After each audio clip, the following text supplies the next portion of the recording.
Hi, I'm John, And I'm Diane. and you're listening to Paranoid Fantasy. Fantasy. Woo, woo, woo, woo.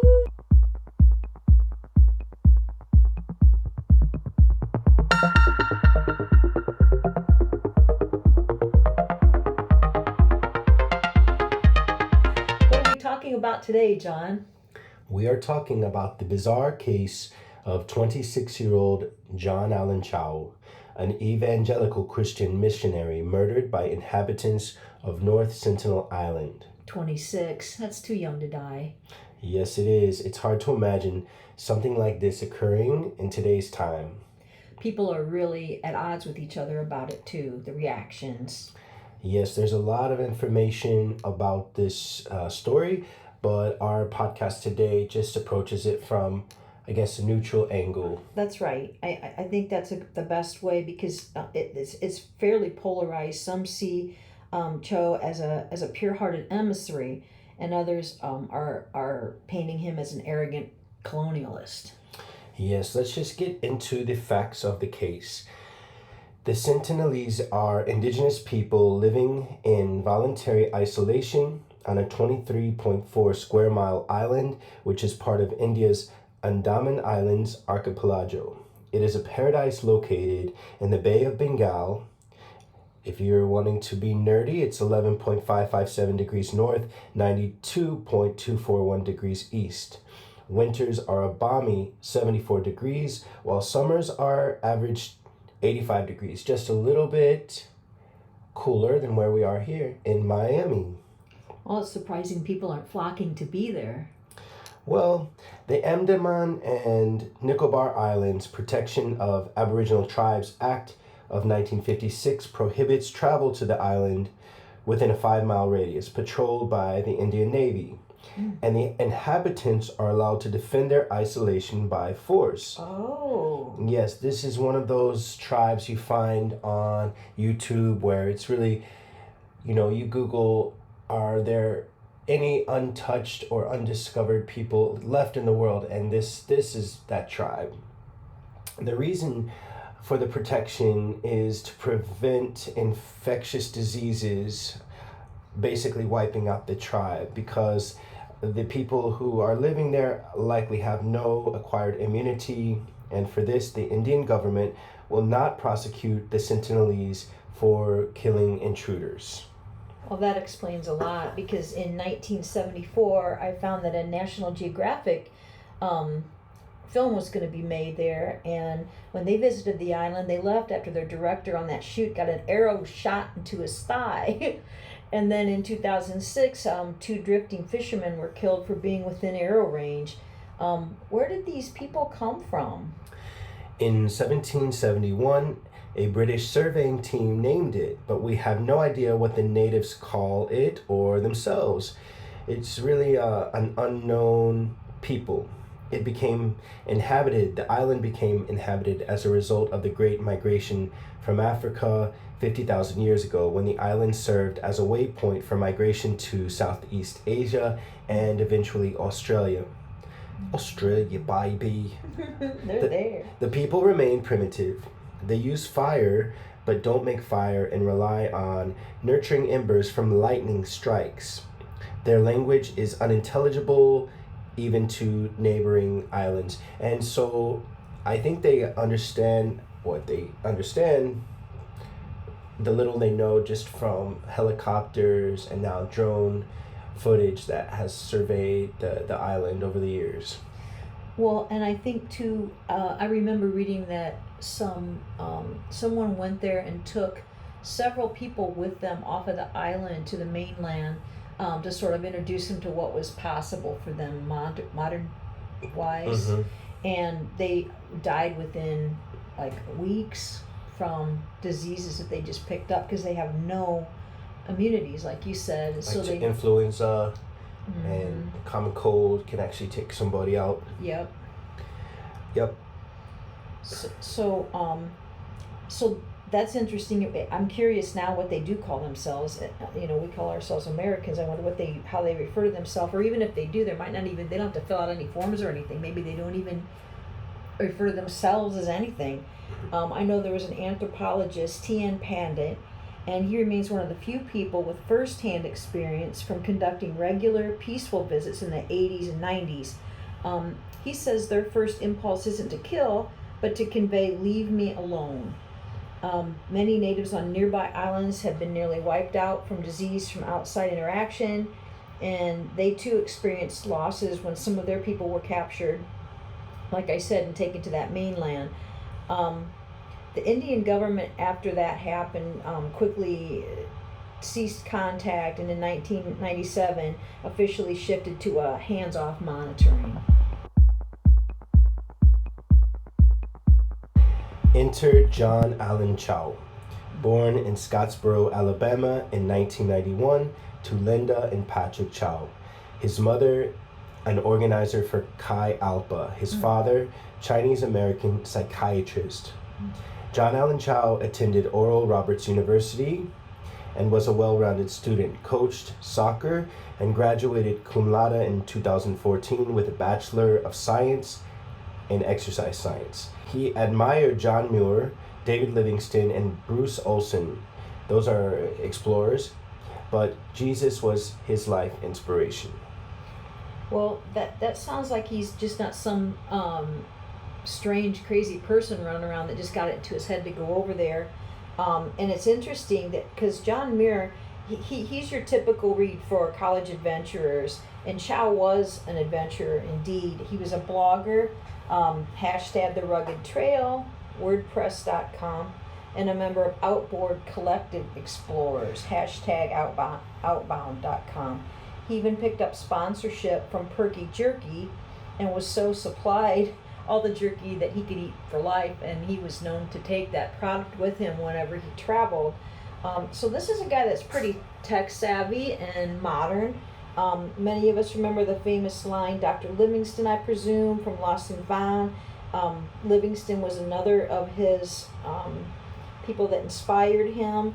It was written in the 19th century. It's a book about Livingstone, who, remember, we always think of him as an epic explorer, but not everyone realizes that Livingstone was also a founding father to African ministry.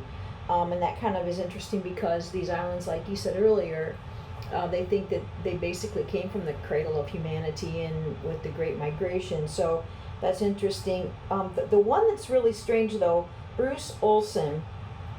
In 1961, at age 19, he dropped out of missionary school. He traveled to Venezuela to a remote tribe who are sometimes referred to as the Bari. Is that correct? B-A-R-I? Bari tribe. They live along the Cambodian coast, and he was met with flying arrows. One hit him in the thigh. That must be it's a pretty big muscle, I guess. It's easy to hit. But he was eventually accepted and successfully lived with and near that tribe, and his written memoirs sold 300,000 copies, and it actually became a handbook. And so I wonder if maybe Cho kind of had some aspirations that way, that he would go. And actually today, 70% of that tribe identify as Christian, so I could see why Bruce Olson would be an influence to him. Mm-hmm. Yes, and John Chau was a pretty young kid. He was born in 1991. So how old was he when he traveled? 26 when he went to the North Sentinel Island.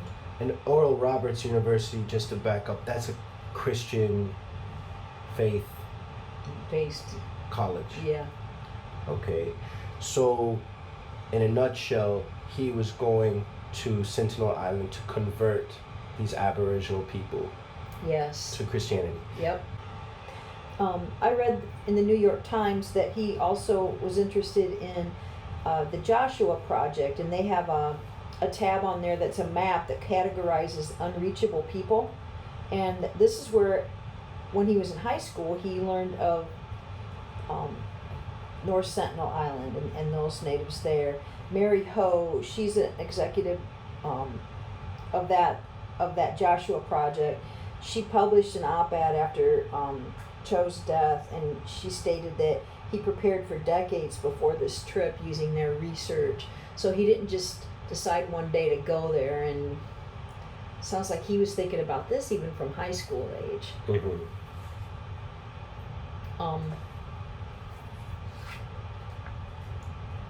In 2017, Chau went to a boot camp missionary training by Kansas City-based evangelical organization All Nations. And according to the New York Times, again, that training included mock native village populated by staff members who pretended to be hostile natives wielding fake spears. During that year, he reportedly expressed interest in converting the Sentinelese.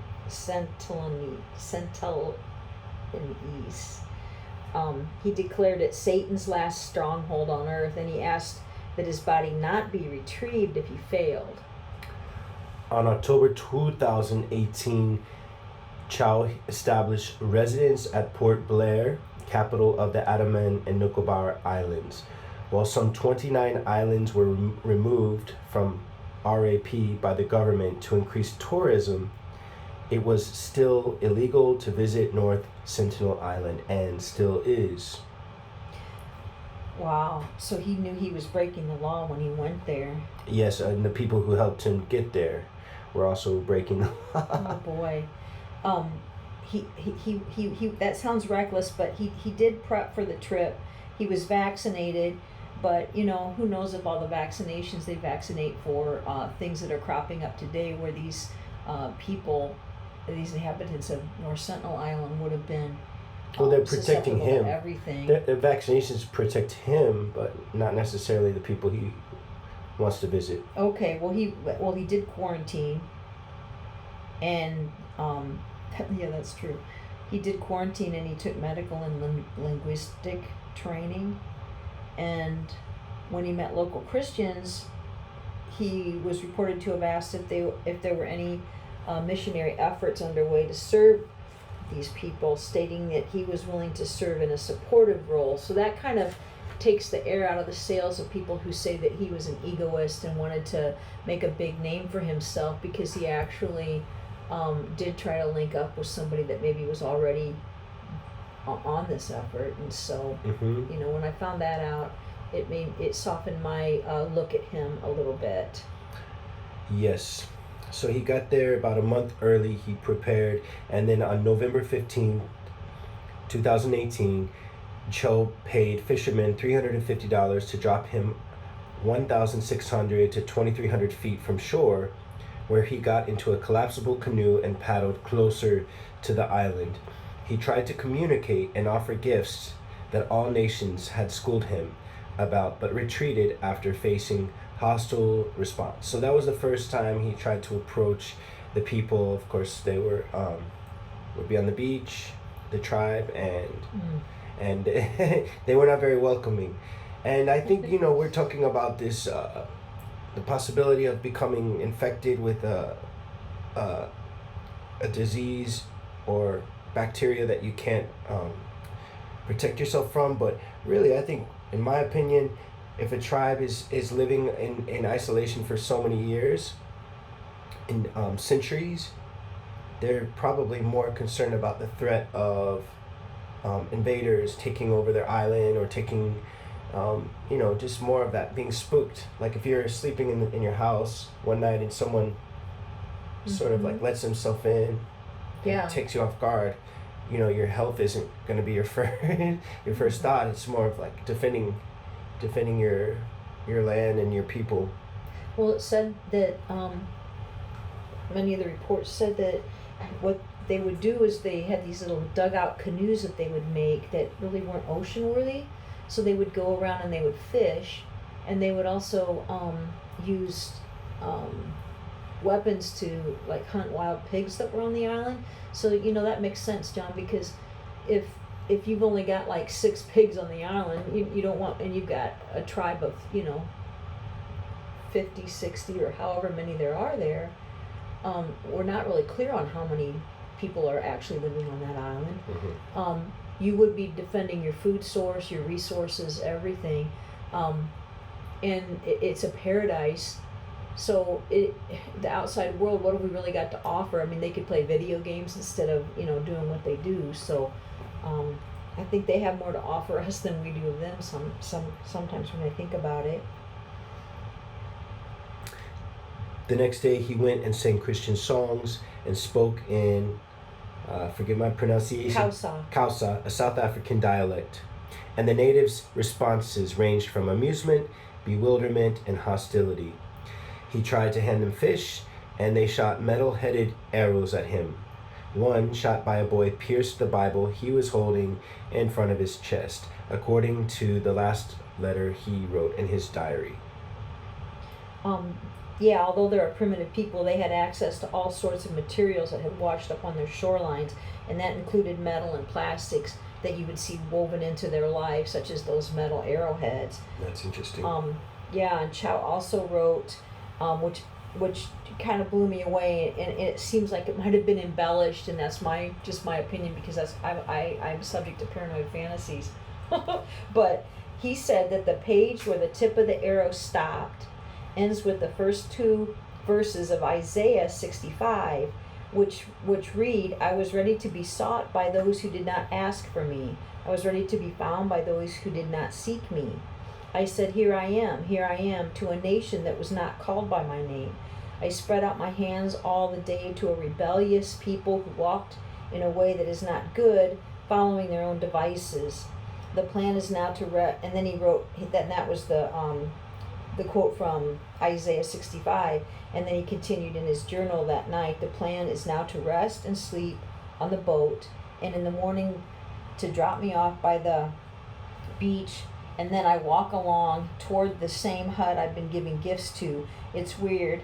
Actually, no, it's natural. I'm scared. I'm tearing up a little." Yeah, so they have a lot of conviction. He had a lot of conviction to go there and risk his life to convert the people. But if you really think about it, we all are in some way product of a missionary at some point in time, because, for example, I was born Catholic. That was probably brought to Ireland somewhere, well, during or before the Renaissance, and they might not have been necessarily Catholic at that time. But yeah, there's basically Christianity, whether it's Catholic or Baptist, Lutheran. We share our faiths. But there's this it's something that you wouldn't wake up. Sorry, not wake up. You wouldn't be born and know the stories from the Bible or know the Ten Commandments unless they were really taught to you. Mm-hmm. And it's funny how the religion that you grow up with really affects your personality, your customs, your body language. For example, going to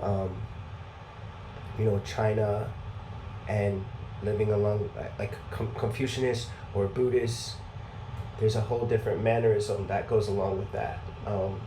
It can. So true. That's so true. Yeah, this is an interesting thing. But he went on to write, "God, I don't want to die. Who will take my place if I do? Why did a little kid have to shoot me today? His high-pitched voice still lingers in my head. Father, forgive him and any of the people on this island who tried to kill me, and especially forgive them if they succeed. Lord, strengthens me as I need your strength and protection and guidance and all that you give and are. Whoever comes after me to take my place, whether it's after tomorrow or another time, please hide them in a double anointing and bless them mightily." So the following day, on November 17th, this was the third time, his third attempt to make contact. Chau instructed fishermen to abandon him when he got into his little canoe. The fishermen later saw natives dragging his body, and the next day saw his body on the shore. Yikes. It was never recovered, although the Indian officials did make several attempts. Right, and the news quickly spread, of course, and there was a lot of backlash and shaming on this young man and his family. His heart was in the right place, but there was a lot at stake with this. But getting back to the story, yeah. I don't think his parents really encouraged him to go there. I think they really, when he would talk about it, I think they kind of made it known to him that, they weren't so much on board with it, although they didn't forbid him to go there. Mm-hmm. An anthropologist involved in the case told The Guardian the risk of a dangerous clash was too great to justify further rescue attempts, or I would say recovery attempts. A murder case was opened following his death, and news agencies all over the world ran the story, including the ones we used for our research. That includes Outsider Mag, Insider.com, The Outbound, BBC, Smithsonian Mag, New York Times, The Guardian, and NPR. And Willamette Week, and The Voice of the Martyrs, #persecution.com, and Daily Mail. An interesting fact too is Chau's Instagram typically hovered around 1,000 followers previously to the event, but now he has nearly 22,000 followers. Wow. And that's post-mortem. So John Middleton Ramsey, a friend of Chau, met on a training study trip to Jerusalem, sees him as a modern-day Jim Elliot. Elliot is a famous missionary explorer with schools named after him and films and books about his life. He believes Chau makes a statement to the world that his faith is worth more than his life, and therefore worth more in death. Greater impact than in life. Ramsey believes Chau saw the natives as innocents who needed to be saved from hell. Wow. After Chau's death, a friend posted some thoughts that John had shared with them before the trip, and I'm quoting this, that Chau had said, "Death is inevitable. I can die in a car crash, snake bite," which, by the way, he had gotten bitten by a snake and recovered from. Cancers. There are many ways we can die. I'm going to an island this November, and I don't know what's going to happen, but I'm ready. I'm ready to lay down my life for the gospel. He'd instructed family how to move forward if he died, encouraging them to have a memorial at ORU, Oral Roberts, and to ask university to host it for free. Wow, so he was really thinking ahead. It sounds like he knew the risks. He said, quote, "If you do a memorial service, let them know that I was obedient to what God called us to do," unquote. To reach those who have not heard the gospel. So he's most likely, they're referring to Matthew, chapter 29, verse 19. Quote, "Go ye into all the world and make disciples of all nations," which for Christians is the Great Commission. And many people say that's the most important thing that Christians can do. It's not really ever given to us to judge other faiths or put out grass fires or get into these some of these areas where people want to just hate and show, just get into an argument. The Great Commission is really basically, I think, all that we're told to do. In 2004, thousands died on nearby islands due to a tsunami, but when helicopters flew over North Sentinel Island, a lone native on the beach was photographed with a bow and arrow raised at it. Great. And that's a good stopping point with the story because, yeah, it just shows that they are committed to being left alone. Mm-hmm. They weren't running for the helicopters, help us. They were like, we're fine, and just keep moving.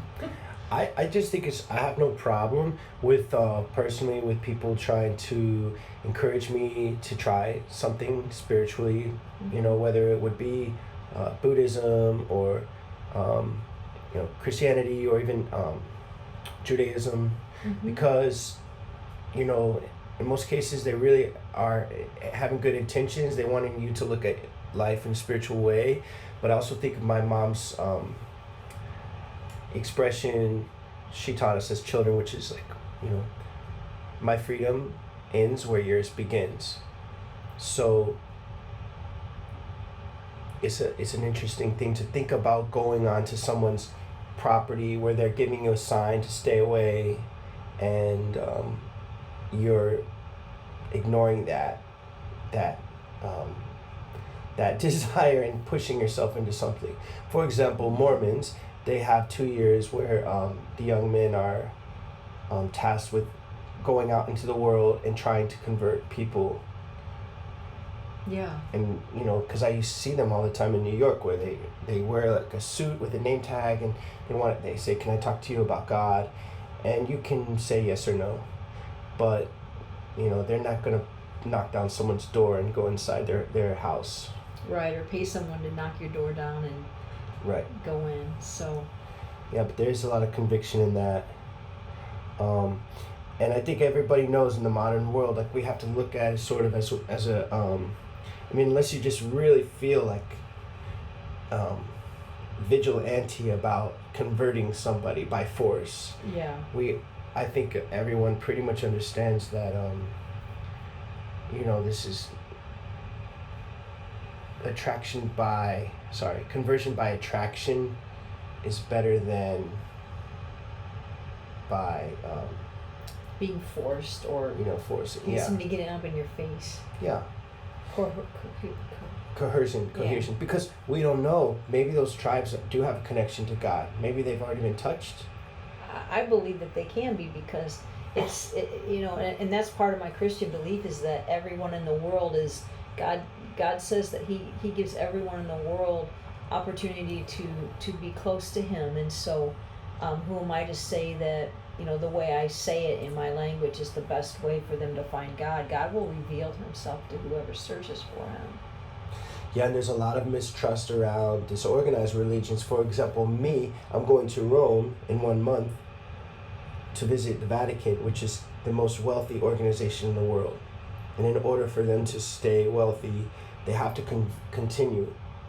Especially now there's a mass exodus against Catholicism, but they have to keep recruiting and converting and adding to their disciples. Well, maybe the Pope will take a boat to North Sentinel Island. Ooh. Yeah. I think there's only about 52. They said there could be as many as 400 people living on that island, but what's so cool is that it is still an untouched, like a virgin territory. yeah, really. and It hasn't been westernized. No Starbucks, no McDonald's, no internet. And that's really important for us, I think, to allow to see people living in the most organic way possible. in a pristine way with no carbon footprint. Right. Wow. And I remember a really good friend of mine, she used to talk about, if you really, have a strong feeling about something, you can pray for them in an intercessory way. That's so true. Without even meeting them. Yeah. Like, for example, now, the people that, mass loss of life because of wildfires in Hawaii, we're not necessarily able to go there, but we can pray for them and touch them with our hearts just by the power of our own spirit, But yeah, it is my biggest fear, paranoid fantasy, to walk up upon someone and surprise them, because I'm sort of a big guy and I never want to be in that position where I'm pushing my will into someone's space, Mm-hmm. I don't think that God calls us to do that either. Yeah. But yeah, that's pretty much the story. That's how much of the world has become Christian, is through missionaries, and it's still happening. That's a whole nother because when I was in Dominican Republic, there would be trucks of people from different churches, and they take like church trips down there. But there's always some type of transaction, like we'll basically build you infrastructure or wells or schools or churches, but you have to convert to our belief system, Yeah, that seems like they're strong arming, especially like a well, something that I would be a lot more comfortable going and helping somebody put in a well, and then if they would maybe see my faith by example, not as a contingency on whether I was going to help them or not. But that's just me. Yeah. I agree, but it's a great job you did organizing the story and the timeline. And welcome back to the Paranoid Fantasy. Woo, woo, woo, woo, woo.